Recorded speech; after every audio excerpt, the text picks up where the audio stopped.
Hey y'all, this is AL Think Madame, and this is the recap review for Love and Marriage Huntsville. I know that I'm late, but the most been popping off. My job been doing the most, been having me work over and inconveniencing me. And today and tomorrow are supposed to be my days off. They are, but I found out so late that it's like I already be having to prepare my body just in case I have to go in. So it's like y'all got me missing out on all of my own relaxation and meditation time that I like to have before I have to come up in there and see y'all. And basically, when I do upload my latest Married Man Side Heifer Saga video, y'all will know a little bit as to why I was annoyed. Because they really was about to try me on today and tomorrow, which is, yeah, today and tomorrow. But yeah, y'all. Anyway, on to the recap review of Love and Marriage Huntsville. Sorry that it's late. Like, I have like 3 videos that are late. I am so sorry, but they really have been trying me. So anyway, y'all, the episode started out with Kimmy going to visit her husband Maurice while he is at work. And she wanted to run by him how she feels about Letitia, and maybe she's overthinking the way that everything went down and why they basically fell out and no longer really speak. And so he was like, well, you know how she views you. She views you like a sister, and that's all well and good, but Kimmy is not the type of person that's going to be like, oh, well, let me just go on your side, and no matter what you say, even though it's a lie, I'm going to go along with it. He even had to say, like, she obviously don't know you to think that you just gonna roll over and just let whatever she's saying be what it is. And it's crazy because Letitia and her husband had a conversation, and she has these high expectations of what she expects from Kimmy. But it's like, girl, why do you have these expectations? You can't make people be what you want them to be. It's like you think that you finna be the puppet master around here. I don't understand. I don't understand. But anyway, so Letitia is talking to her husband, and her husband was like, speaking of your family, they tried to roll up and approach me talking about a side baby. And she was like, well, if that were true, you do know that you would be left high and dry and broke. Because, yeah. And he trying to make it seem like it ain't true. Y'all, I don't care what nobody say. Whether he has an outside family or not, I'm pretty sure he been had side heifers left and right all up and through before this show ever came into existence. I've been saying this since the first season, but it is what it is. So anyway, Martell has appeared at his ex-wife's house, and this is going to actually be the first time that she allows him inside of the house. And that's a major step, because before, he barely could get up the steps to try to have a conversation, because he usually was saying something sideways anyway.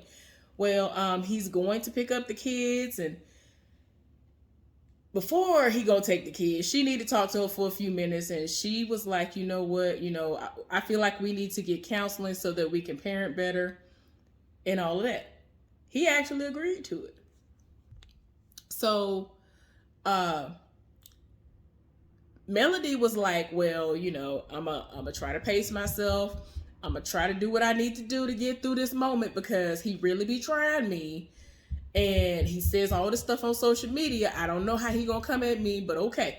So they basically had a come to Jesus moment of sorts or whatever, and he agreed to counseling. And I'm like, well, that's good. Y'all need to do what y'all need to do for the kids. And she was just like, you was going on this, this tour trying to make it seem like you ain't did nothing wrong or whatever, and it's just, you done did the most, sir. Don't try to act like you don't know what's going on and why she feels the way she feels.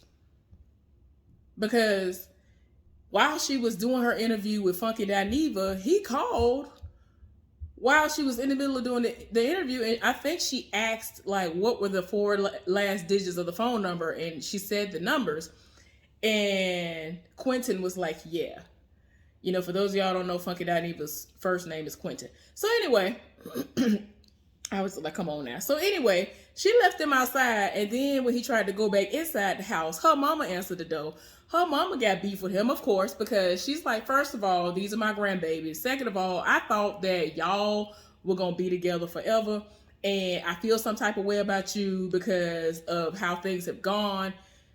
And he feels like she is being disrespectful to him. And it's just to the point where he like, all right, kids, I'm going to need for y'all to come on so I can go ahead and leave this house because your grandma going to put her hand in my face. And it's just a lot. It's just too much going on. So anyway, moving right along, Kimmy is talking to Monster and her husband, Maurice, and they wanted to talk to Kiowa. So they reach out to Kiowa, and believe it or not, Kiowa is in a better place because she is not acting resistant to Kimmy being in their space with the family. It's like, ma'am, I hope you did move on because your ex-husband married someone else who is the stepmother to your child. And I would hope that you would move on considering you got a whole husband. And that's why I used to be so confused when they would talk about her. Like, you would think that she was just a bitter ex who was single and mad that it didn't work out. But she had a whole husband at the house. But the way she was talking, it was just like, what is going on? At least whether that was the case or not, that's what it always gave off. And I was just like, what is going on with Kiowa? But anyway, Monster wanted to let his mama know that, you know, there was a school that he was trying to go to. And of course, she wants to know why he's interested in that school. Before they even got into that conversation and even FaceTimed her, they were wondering what he was going to do with his time because he ain't doing nothing around the house. And he was like, oh, well, I want to make some extra money. I'm going to go mow other people's lawns.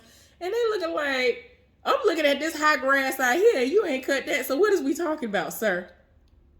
But yeah, it's a mess. So they've had their conversation. Kyle was talking about she want to talk about something. Every time Kyle want to talk about something, usually it's a foolishness.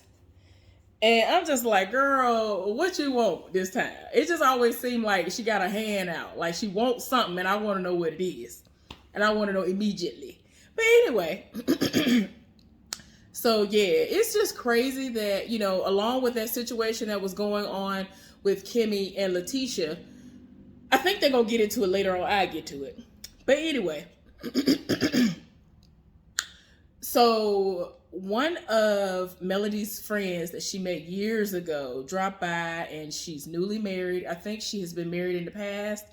And, you know, she found her forever person. And she went through it with the first person, but, you know, she was grateful that I think she had a child.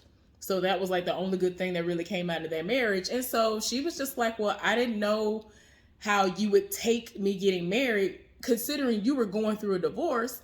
But that's kind of how they, you know, even formed a greater and stronger friendship because that friend had already been through what Melody was about to go through with Martell. So she was like, you know, I'm happy for you and all this other stuff. And so she was like, okay, so how are you doing? She was like, I'm here, you know, I'm okay. It is what it is. So it's just to a point where Melody is like, look, I'm trying to get my life right. I'm trying to do everything I need to do. I'm loving myself. I'm loving being by myself. And it took me getting to this point to know that I lost myself within my marriage and I have not, you know, really been myself and know myself like I should. And she's embracing what it is now because she is alone right now. But she has not turned herself off to love and relationships. It's just that right now she's only focused on working and being with her kids and taking care of her children, which is great. So she's, you know, soliciting her help with some of the business aspects and all that stuff. And she is going to invite her to some function later on. Well, Martell met up with an old boy who, I think his name is Chris. And y'all know he approached Martell about the 47 acres last season and wanted to know what he could do because they wanted to build homes on it and they couldn't. Well, he finally lets him know that he approached Melody about building homes. And so, you know, before he went off about it, because you know Martell gonna go off no matter what you tell her, no matter how you say it, he was gonna feel slighted anyway because he approached Melody first. And once he explained why, I understood it. So it's like for Martell to act like he didn't understand. It's like, bruh, calm down.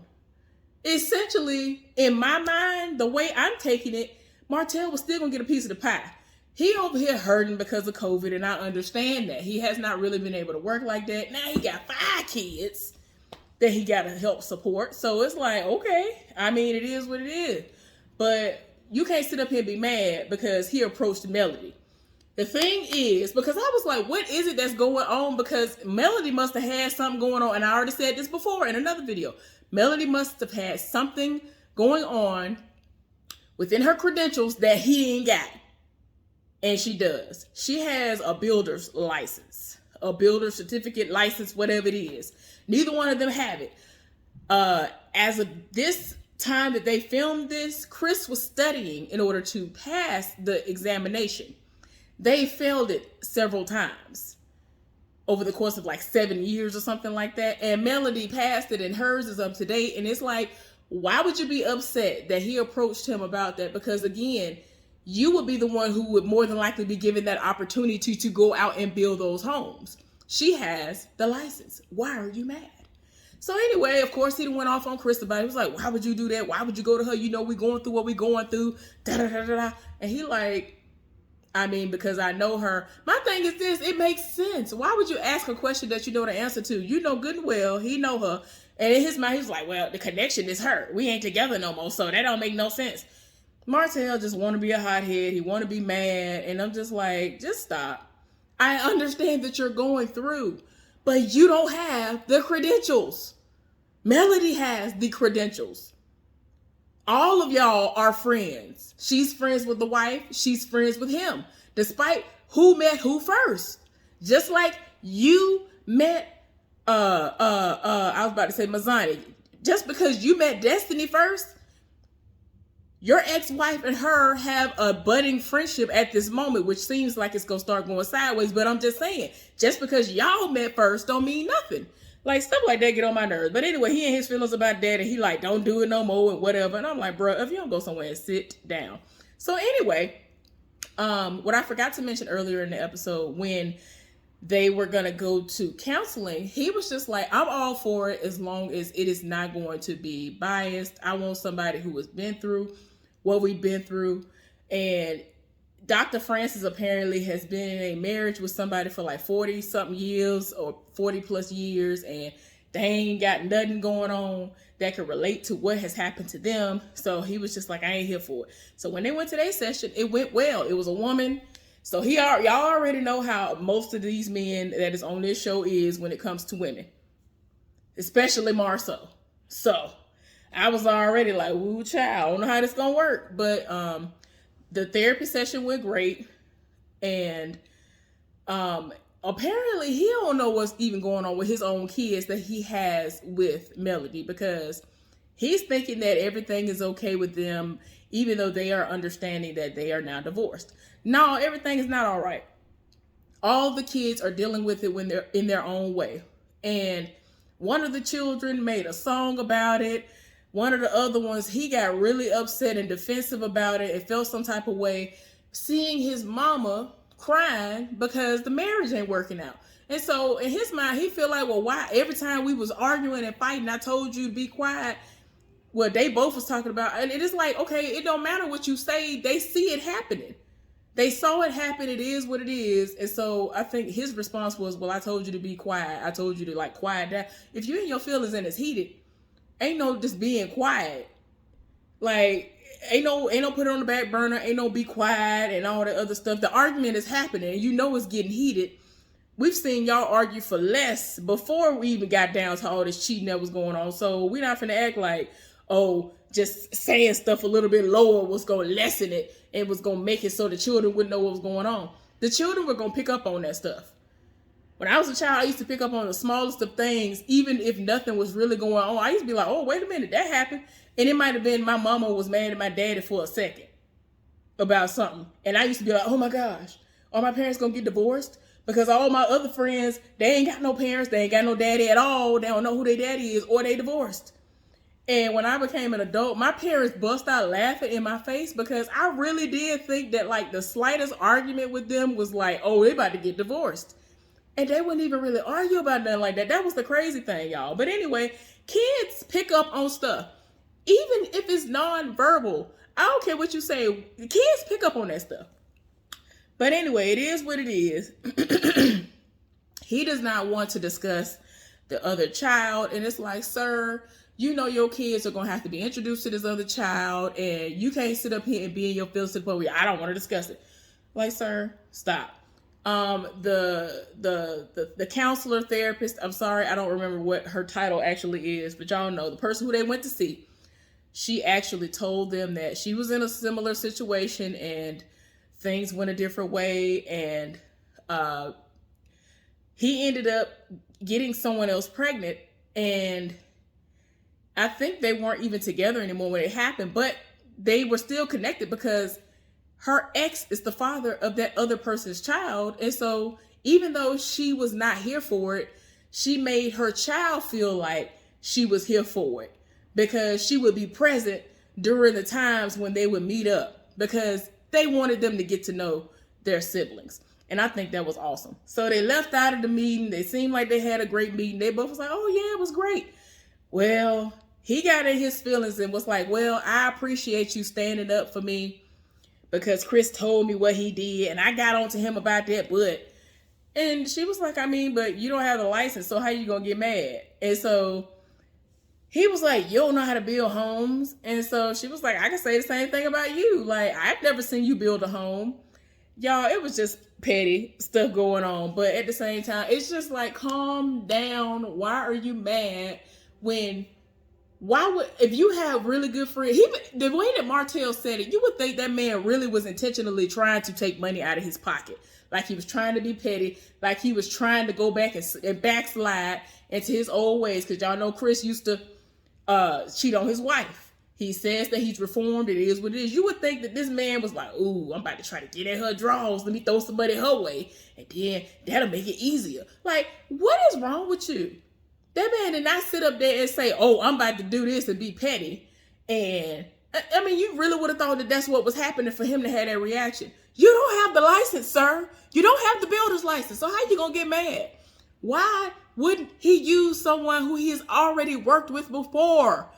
He's worked with y'all before and he trusts her. Like, what are you talking about? Your children will benefit. You ain't even got no money coming in right now, according to you. So why are you mad? Anyway, y'all, before I get upset, because he just irks my soul. I just feel like it's going to get worse and worse as the season progresses. But anyway, y'all, that was the recap review for Love and Marriage Huntsville. It's funny because I met a woman today in the store and she told me Roll Tide because I had on my Alabama stuff. And I said Roll Tide. So she was like, my husband is from Huntsville. I was like, oh, my ex is from Huntsville. And I told her I'm from Montgomery and all that. We had a nice little conversation, 6 feet away, of course. It was a nice little conversation.